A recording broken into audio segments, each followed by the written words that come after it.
Hello අතත් වලා ආදරෙන් මගේ vlog එකට පිළිගන්නවා. මේ අද අපි කරන්න යන්නේ අපි ගොඩක් ආසාවෙන් බලාගෙන හිටපු හීනයක්. මේ විදිහට පාන්දර 3ට විතර අපි මේ විදිහට උදෙන්ම ඇහැරුණා. හොස්ටල් රූම් එකේ තමා මේ අපි මේ ටික ලැහැත්ති කරගන්නේ. ඉතින් බලන්නකො මොකක්ද අද කරන්න යන්නේ කියලා.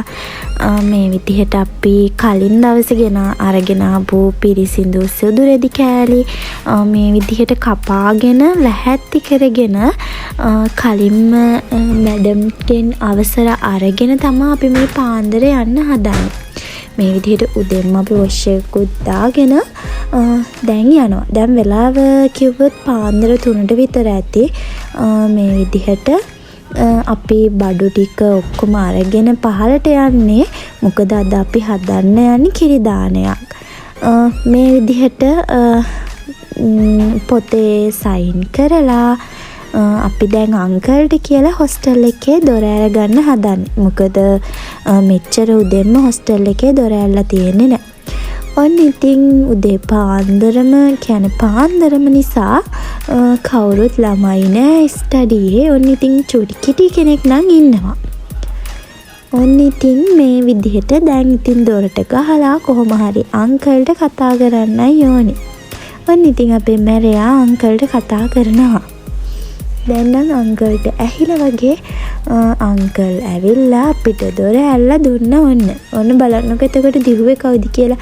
මං හිතන්නේ කිටිටත් එළියට යන්න ඕන වෙලා තිබිලා තියෙනවා. ඔන්න විදිහට හොස්ටල් එකෙන් එළියේ ලිපක් මේවා කරලා කලින් එතන ලිපක් තිබ්බා.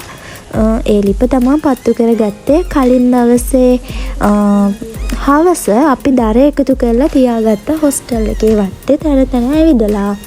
මේ විදිහට මාස්ක් ග්ලව්ස් එහෙම දාගෙන අපි කිරි දානේ කිරි හැර පූජාවට තමා මේ ලැහැත්ති වෙන්නේ. චූටියට කපාගත්ත හකුරු මේ විදිහට ඊට පස්සේ හාල් එකට එකතු කරලා ඊට පස්සේ ගෙනාවු ෆ්‍රෙෂ් මිල්ක් මේකට දාලා තමයි අපි අද කිරි දානේ මේ විදිහට හදන්න යන්නේ. අරගෙන ආපු මුට්ටිය නම් ටිකක් මදි වුණා. අපි හාල් ග්‍රෑම් 500කින් තමයි හදන්න පටන් ගත්තේ. ඉතින් ඒ වුණාට එතකොට අර බත් ඔක්කොම මුට්ටියේ කට ගාවටම පිරුණා. කොහොම හරි ඉතින් අපි අමාරුවෙන් වුණත් කිරි දානේ හරීම පිරිසිදුවට අපිට තියෙන සම්පත් භාවිත කරලා ගොඩක් පිරිසිදුවට ඒ වගේම තමයි අපේ හිතේ ශ්‍රද්ධාවෙන් අපි කිරි දානේ කිරි හැර පූජාවට මේ විදිහට පිළියෙල කරගෙන ඔන්න දැන් ඉතින් හොස්ටල් එක ඇතුළට අරගෙන ආවා. ඔය ඉතින් අපි කට්ටිය ඊට පස්සේ මාරුවෙන් මාරුවට මේ පාත්‍රවලට මේ දානේ බෙදන විදිහ තමයි.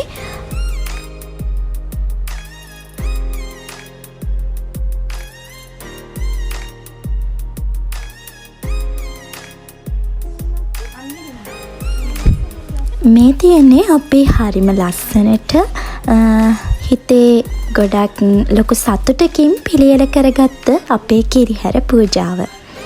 මේ විදිහට අපි මේක ලස්සනට සරසගෙන දැන් යන්නයි හදන්නේ රුවන්වැලි සෑයටයි ජයශ්‍රී මහා බෝධියට. ඔන්න ඉතින් ඔය විදිහට ලැහැත්ති වෙලා අපි දැන් යන්නයි හදන්නේ. ඉතින් ඔය දැන් කණ්ණාඩියෙන් බලන්නේ ලස්සනට ඉන්නවද කියලා. නෑ අනේ කලින් හපුරු පෙනුම තමයි. ඔන්න ඉතින් කිරි හැරත් අරගෙන අපි තට්ටු 4ක් පහලට බහිනවා. ඔන්න ඉතින් කොහොම හරි බස් එකෙන් තෙරපිලා පොඩි වෙලා කොහොම හරි කිරි පූජාවත් කොහොම හරි ආරක්ෂා කරගෙන අපි ආවා. ඉතින් ඔන්න ඔය විදිහට අපි කට්ටිය ඇවිදගෙන යනවා. අද අපිට ඇත්තටම ගොඩක් ලොකු සතුටක් තමයි දැනෙන්නේ. ඔය ඉතින් ඉන්නේ අපි 5 දෙනා. කොහෙ ගියත් හරිම එකමුතු ඉතින් අපි 5 දෙනා යනවා. මොනා කරත් අපි 5 දෙනා එකටමයි. ඉතින් ෆස්ට් ඉයර් එකේ ඉඳලා එකට ඉන්න 5 දෙනා තමයි අපි. ඔන්න ඉතින් දැන් පෑන් පූජාවත් කරලා මේ විදිහට කිරි හැර පූජාව කරන්න තමයි හදන්නේ. ඔය විදිහට. ඉතින් බලන්නකෝ ඔයාලත් ඉතින් සාදු සාදු කියන්න. එදා වීඩියෝ නම් ගොඩක් ගන්න බැරි වුණා. රුවන්වැලි මහා සෑය වගේම ජයශ්‍රී මහ බෝධියත් අභියස මිනිස්සු ඒ කියන්නේ සෙනඟ ගොඩක් හිටියා. ඉතින් මේ චූටි වීඩියෝ කෑලි කීපේ විතරයි ගන්න පුළුවන් වුණේ. අද මගේ vlog එක අවසානයේ කියන්න තියෙන්නේ තරුණ කාලේ කියන්නේ නැවත කවදාවත් ගන්න බැරි කාලයක්. ඉතින් අපේ ජීවිත කාලය ඇතුලේ අපේ මතකයට බොහෝ දේවල් එකතු කරගන්න ඕනේ. ඒ වගේම තමයි ආත්ම තෘප්තිය, තමන් හොඳ දෙයක් කළා කියන හැඟීම අපේ ජීවිතේ අපිට කවදාම හරි දවසක හිතලා සතුටු වෙන්න පුළුවන් දෙයක් තියෙන්න ඕනේ. ඉතින් ජීවත් වෙන කාලේ සතුටින් ජීවත් වෙන්න ඕනේ, විනෝද වෙන්න ඕනේ. ඒ වගේම මේ වගේ ආත්ම තෘප්තියක් ගෙන දෙන දේවලුත් කරන්න ඕනේ. ඉතින් තවත් වීඩියෝ එකකින් හම්බෙනකල් ඔයාලා හැමෝටම සුබ අනාගතයක් කියලා ප්‍රාර්ථනා කරනවා. එහෙනම් මං ගිහින් එන්නම්.